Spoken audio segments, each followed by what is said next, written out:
ಪಂಜಿನ ಮೆರವಣಿಗೆ ನಡೆಸಿ ಮತದಾನ ಜಾಗೃತಿ ಮೂಡಿಸುವ ಮೂಲಕ ಬಾಗಲಕೋಟೆಯ ಜಿಲ್ಲಾಡಳಿತ ಗಮನ ಸೆಳೆಯಿತು.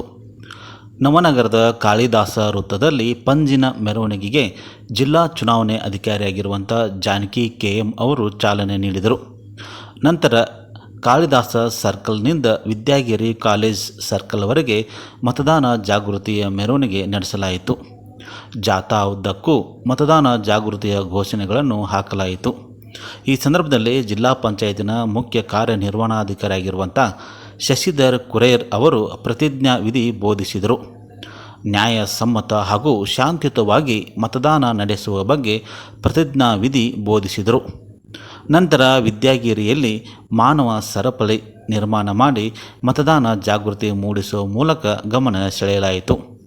ಜಿಲ್ಲಾ ಪೊಲೀಸ್ ವರಿಷ್ಠಾಧಿಕಾರಿಯಾಗಿರುವಂಥ ಅಮರನಾಥ್ ರೆಡ್ಡಿ ಸೇರಿದಂತೆ ಇತರ ಅಧಿಕಾರಿಗಳು ಸಿಬ್ಬಂದಿಗಳು ಭಾಗವಹಿಸಿ ಮತದಾನ 100ಕ್ಕೆ 100ರಷ್ಟು ಆಗಬೇಕು ಎಂದು ಜಾಗೃತಿ ಮೂಡಿಸಿದರು.